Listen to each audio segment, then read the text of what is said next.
अस्सलाम वालेकुम viewers, welcome to out of home. कैसे हैं आप सब लोग? उम्मीद करता हूँ आप सब लोग ठीक होंगे। और आज का जो व्लॉग है, जहाँ मैं जा रहा हूँ, आप लोगों को लेके जा रहा हूँ, वो बहुत ही हिस्टोरिकल प्लेस है। हमारे पूरी दुनिया में इनका नाम हुआ, अभी भी लोग इनका नाम लेते हैं। प्यार की लाजवाल दास्तानों में से एक दास्तान सस्सी और पुन्नू की। आज उनके श्राइन की तरफ जाने का ये प्रोग्राम मैंने बनाया और सोचा कि मैं ख़ुद भी विज़िट करूं और आप लोगों को भी दिखाऊं इन लाजवाल इन किरदारों को, सस्सी और पुन्नू।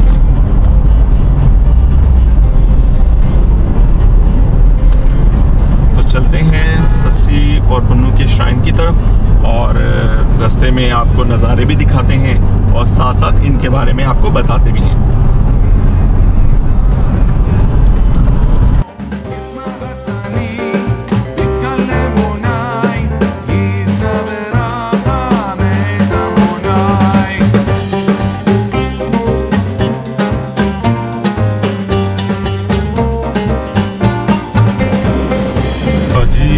चले जा रहे हैं हम लोग सस्सी और पुन्नू के श्राइन की तरफ। कराची से कराची में जब मैं बोलता हूँ तो इसका मतलब वो मज़ार कायद होता है, क्योंकि ये जितनी भी लोकेशंस आपको मिलती हैं ये मज़ार कायद से बात होती है।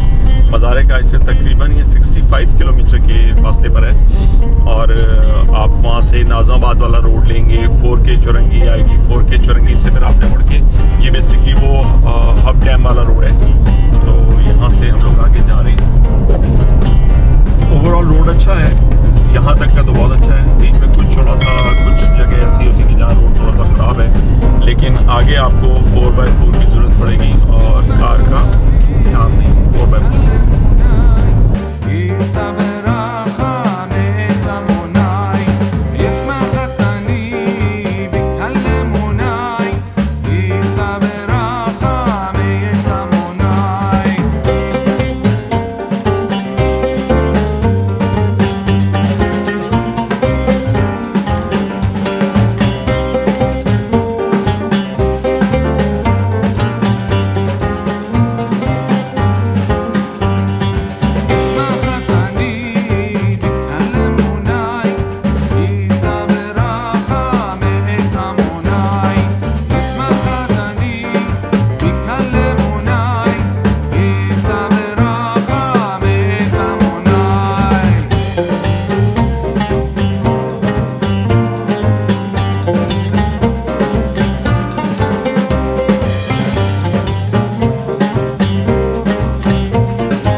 आप यकीन मानेंगे बहुत ज़बरदस्त है नज़ारा है। रोड ये रोड नया बना रहे हैं, लेकिन अभी बना नहीं है तो ख़राब है रोड। कई जगहों पर आपको बहुत ज़्यादा आपको 4x4 लगाने की ज़रूरत भी पड़ रही है। तो देखें, आप लोग भी इंजॉय करें मेरे साथ।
फाइनली पहुंच आए हम लोग मज़ार। ये देखें दरबार है सस्सी पुन्नू। तो हम लोग पहुंच आए हैं और अभी मैं आपको ले चलता हूं और इधर आपको इनकी ज़ियारत करवाता हूं, सैर करवाता हूं इस जगह की में। चलें।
प्यारे लोग और इनकी प्यारी सी दास्तान, मुश्किलात भरी बहुत कुछ, वो भी मैं आपको बताऊंगा कि इनका क्या रहा, इनके साथ क्या हुआ, ये लोग कौन थे। मैं इंशाल्लाह भी आपको बताता हूँ, तो फिर आप लोगों को इनकी भी स्टोरी पता चलेगी।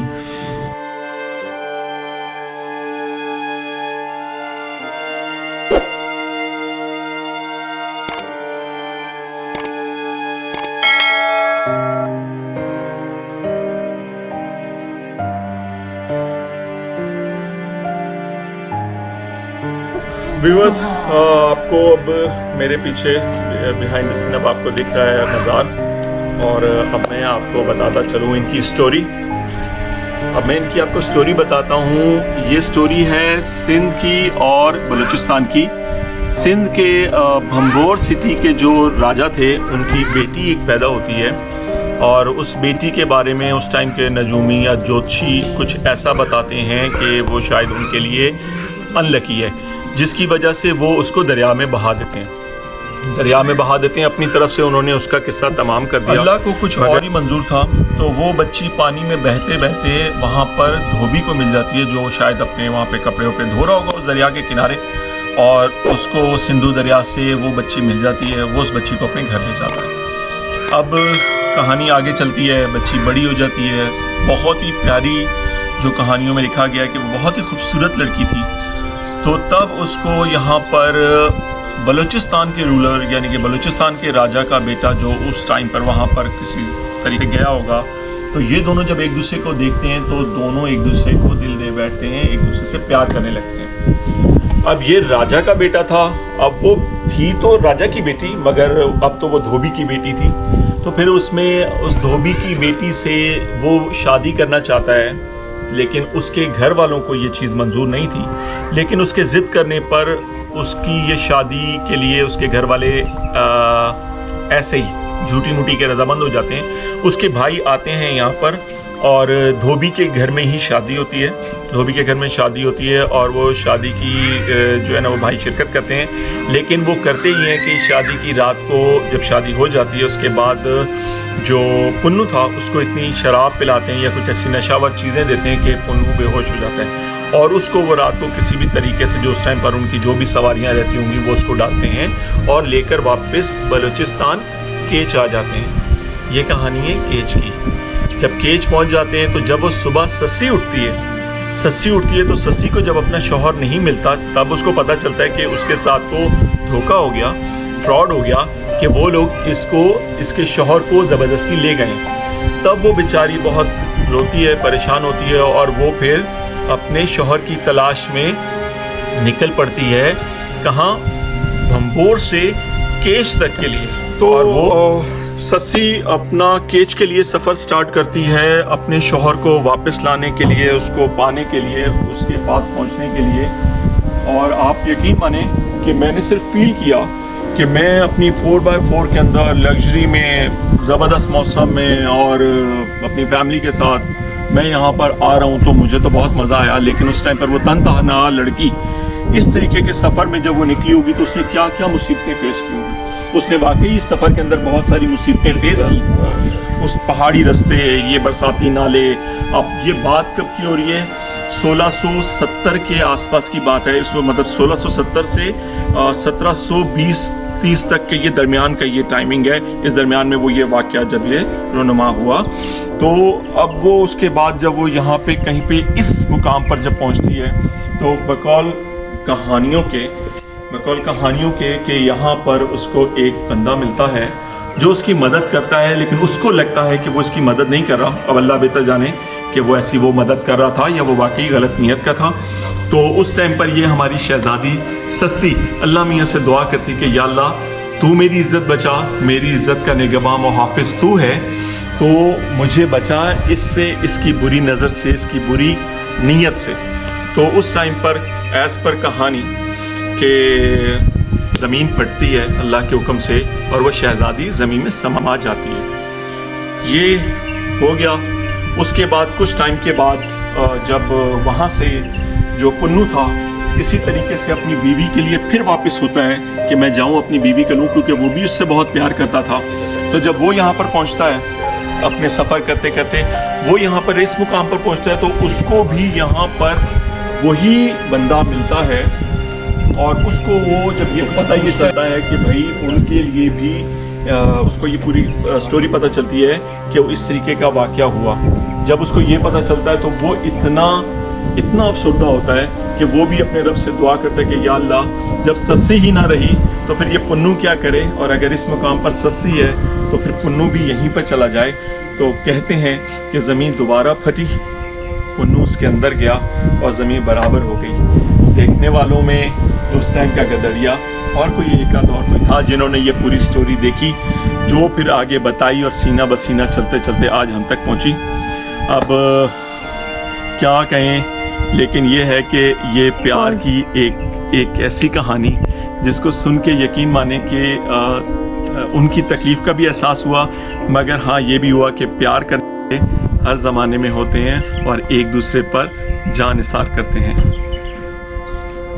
देखें, ये जितनी भी बातें हैं, ये जो कुछ भी है, ये लोगों से उस टाइम पे चल कर आई। इसकी बिल्कुल कोई 100% सनद नहीं है, अलबत्ता ये सनद मौजूद है कि ये कैरेक्टर्स थे, इनकी शादी हुई थी, इनके साथ इस तरीके का धोखा हुआ था और एक दूसरे को पाने के लिए एक दूसरे के पीछे इन्होंने इस तरीके के ट्रैवल किए थे। यहाँ पर क्या वाक़या हुआ, मैं असद ये कहता है कि ये मेरे रब को बेहतर पता, अलबत्ता इतना ज़रूर है कि उन दोनों के साथ कुछ हुआ था और जो हुआ था वो अच्छा नहीं हुआ था, लेकिन अल्लाह ने अपने उन दो प्यारों को, उन दो मियाँ बीवी को, ये मियाँ बीवी को अल्लाह ने अमर कर दिया। उनके नाम आज भी हम ले रहे हैं और उनके ये मज़ार के सामने हम खड़े हैं। अच्छा व्यूअर्स, ये वो गवाह है, ये वो चरवाहा है जो स्टोरीज में है मौजूद। तो इनकी भी यहाँ पर कब्र है। जो ये वो बंदा है जिसने इन दोनों को देखा और उसके बाद ये स्टोरी उसने सबको बताई कि यहाँ पर उनके साथ हुआ क्या। आए चले उनका भी देखते हैं मज़ार को। अस्सलाम वालेकुम या अहले कबूर।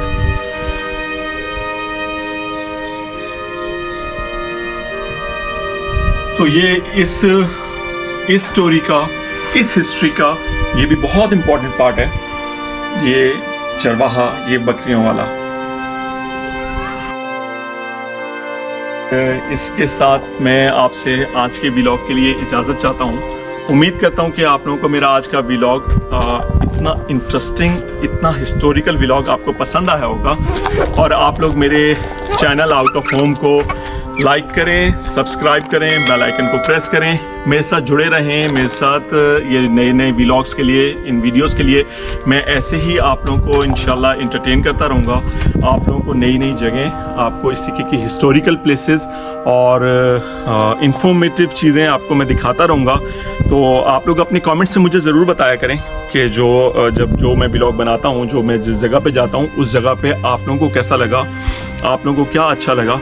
और अगर आप लोग इस जगह को विज़िट करना चाहते हैं और उसमें अगर आप कुछ भी मुझसे इन्फॉर्मेशन चाहते हैं तो वो आप मुझे काइंडली मुझे कमेंट करेंगे, तो फिर मैं आपको बता दूंगा कि आप यहाँ आने के लिए क्या आप लोगों को करना चाहिए। तब तक के लिए अल्लाह हाफिज़ और वेट कीजिएगा इंशाल्लाह नए व्लॉग का बहुत जल्द, किसी अच्छी सी लोकेशन पर खाना बनाते हुए या कहीं घूमते हुए फिर मिलते हैं। अल्लाह हाफिज़।